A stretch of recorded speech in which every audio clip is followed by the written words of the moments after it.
Some mirrors flatter, some distort. This one predicts. People call it a parlor trick, a rumor, but the glass doesn't care what you believe. It shows what it owes you, and it never shows mercy. They say the mirror was made by a clockmaker who ran out of hours. His wife grew sick. He built 1,000 tiny gears to keep her heart on time, but time is not a machine. On the night she died, he silvered this glass with her wedding ring, then whispered, "Tell me how long I have." He hung the mirror and looked. He did not see himself. He saw a railway platform in winter, steam rising, his pocket watch dropping, and a train that did not stop. He never left his workshop again. The tracks still found him. The mirror passed from hand to hand like a dare. New owners added rules, chalked on the wall beside it. Rule 1, never look alone. Rule 2, never describe what you saw. Rule 3, if the candles go out, leave the house. No one followed Rule 2. No one ever does. We wrap death in words to make it smaller. But talk is a door, and doors swing both ways. I brought it home because I don't believe in endings I can't argue with. I set a single candle. I stood an arm's length away. I told myself, whatever it shows, it's not real. The glass looked back, black as a pond at midnight. Then the candlelight bled into the silver and the scene unfolded. I was on my staircase, my own coat hanging on the banister, a blue hour, someone crying upstairs, the front door slowly opening, my hand reaching down, slipping, my neck meeting the rail at just the wrong angle. It was so ordinary, no knife, no monster, just physics and timing. I laughed, because that's what you do when your terror fits inside your house. Then the candle flickered, the mirror fogged with a breath that wasn't mine. The front door behind me unlatched. People think prophecy is passive, like weather you watch. It isn't. It's hungry. It trims possibilities until one path is all that's left. You stop watching your feet on the stairs because you already saw how you'll fall. Your hand grips the rail tighter until it slips. I covered the mirror with a sheet. The sheet moved, the glass pressed against it like a mouth. I nailed the sheet to the wall. The nails bent. I tried to cheat it. I slept downstairs. I removed the handrail. I propped the door wide open so it couldn't slowly swing. The house responded. The floor warmed under my feet. The air at the stairs grew sweet, like fruit going bad. And at 3:12 a.m., from the top step, a voice that could have been mine whispered, "Help." You don't ignore your own voice. I went to the stairs. The hallway stretched, 1 step into 3, 3 into 10. My coat moved though there was no wind. The open door eased inward, inch by inch, eager. The mirror shows a death, not the death. That's how it wins, by offering a shortcut to surrender. I turned my back to the stairs. I faced the covered mirror. "Not tonight," I said. "Not like that." The sheet breathed in as if smelling me through cloth. The candle died, the hallway behind me filled with feet I could not hear. The rail waited, patient as a throat. The door whispered its last inch closed. I placed both hands on the sheet and pressed. The glass pushed back with equal force, colder than bone. My reflection lurked just beyond the fabric, smiling the way I did not. You can't stop a prophecy, but you can break an instrument. I stepped back, picked up the hammer, and swung. The mirror screamed without a mouth. Cracks veined out like frost, and in every shard I died a different way. Fall, fever, fire, train, hundreds of endings blooming at once. The house staggered like a thing that had been stabbed.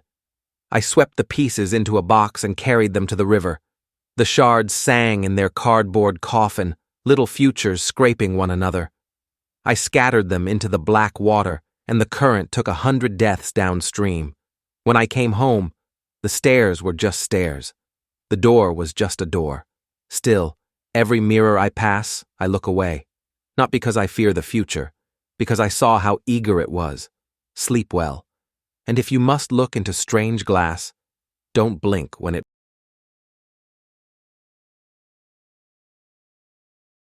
There's a place in every bedroom where the light simply stops. For some people, it's a closet. For others, a drawer. For me, it was the space under the bed. The first night I heard it, I thought the house was settling. Then, something tapped the underside of the mattress. 3 polite knuckles, like someone asking permission to come in. You learn rules quickly when the dark starts talking. Rule 1. Never put your hand under the bed. Rule 2. If you hear your name called from under the mattress, do not answer. Rule 3. Never shine a light straight into the black. Let the edges see for you. The rules weren't written anywhere. They taught themselves the first week I stayed. Things began to go missing in small, predictable ways.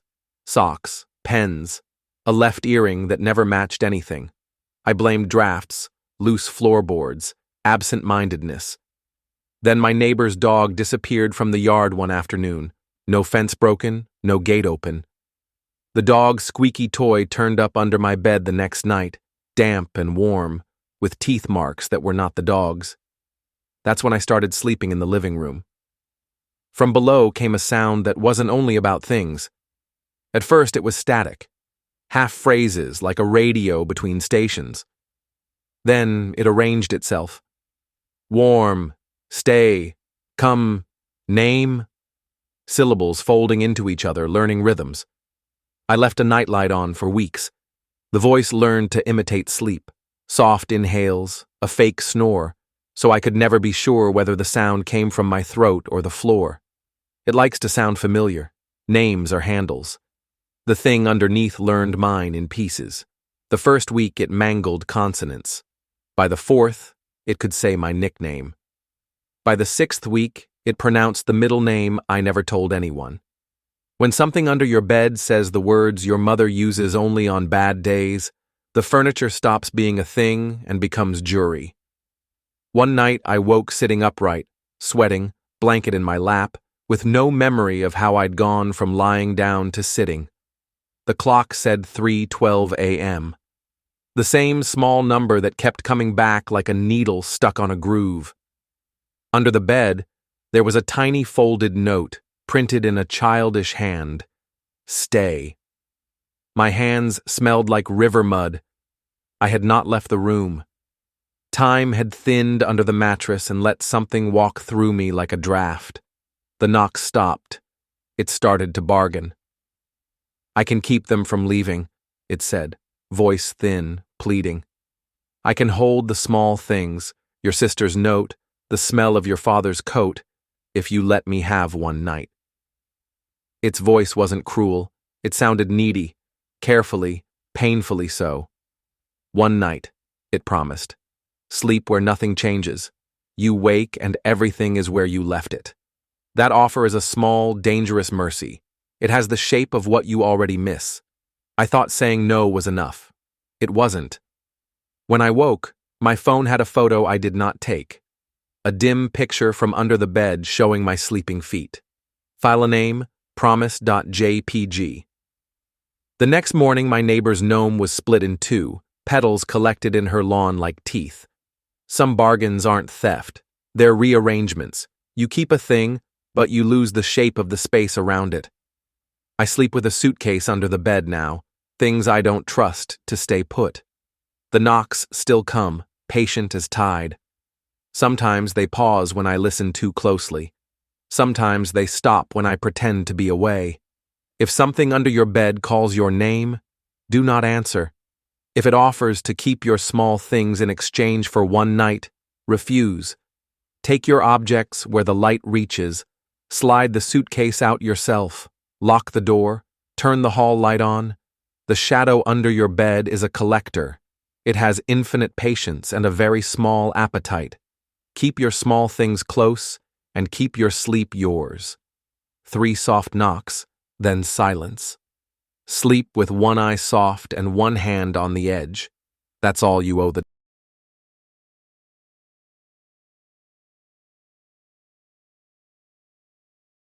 They say a mirror is just glass with a memory. But in room 313, The reflection doesn't show your past. It shows what's waiting to replace you.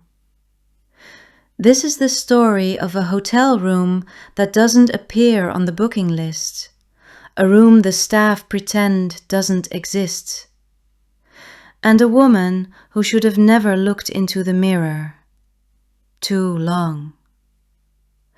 Sarah Benson arrived at the Hawthorne Inn during an unexpected storm. She was rerouted from her original hotel. The front desk was confused, said the inn was full. But after a silent stare at the computer screen, the concierge whispered, "We do have room 313. The hallway was dimly lit. Room 313 sat at the end. The brass number plaque was upside down. She thought it was just old, but later she realized it was a warning. There was something wrong with the mirror. It didn't quite reflect the light the same way. At first, Sarah noticed only small things. Her reflection blinked slower, smiled longer, moved just a little behind her real motion. She reached out to touch it, but her reflection didn't. It just stared and smiled. She tried to ignore it, covered the mirror with a blanket, but the next morning it was uncovered again, and this time the reflection waved.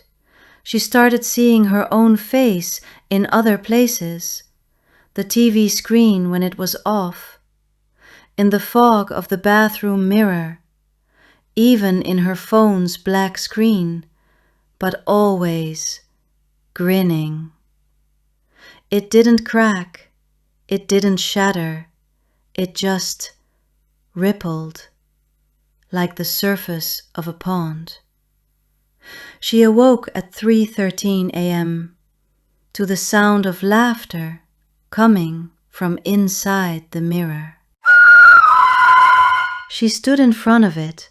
Her reflection stood too, but this time she wasn't smiling.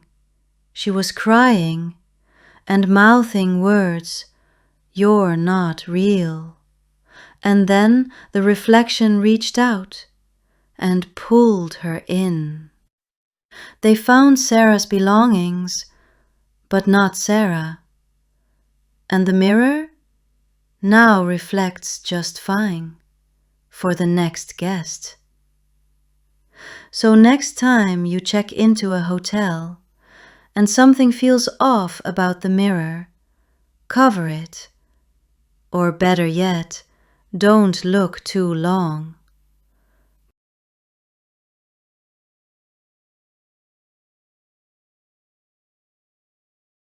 They say it doesn't follow you, it doesn't speak, it doesn't even move. But if you see it, you'll never be alone again. This is the story of the silent figure that waits just beyond the reach of the light, and what happens when you finally step toward it. It began with the Watkins family, 1983. New house, quiet neighborhood.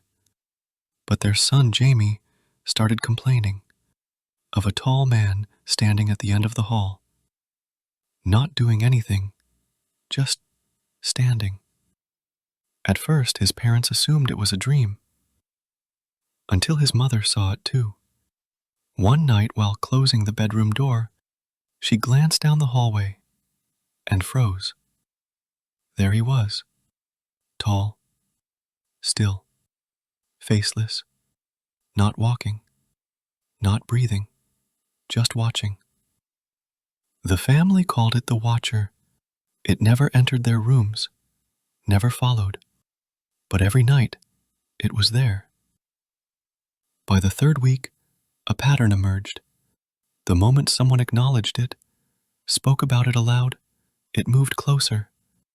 Just a few inches, but only closer. They realized the only way to keep it at the end of the hall was to never speak its name, never point, Never even look for too long. Then the power went out. A windstorm knocked down the lines. The hallway was pitch black. No phones, no candles, just silence, and the sound of creaking floorboards. Getting closer. They locked the doors. But that night, the younger daughter, Lena, was found in the hallway, unconscious, eyes open, mouth open, frozen mid-scream. Years later, Jamie returned. The house was abandoned after the incident, but he wanted closure. He installed cameras, stayed the night. 3:17 a.m. All hallway lights failed. Camera feed caught the shadow, but this time, it was inside the room, standing just beyond the threshold, still silent, still watching.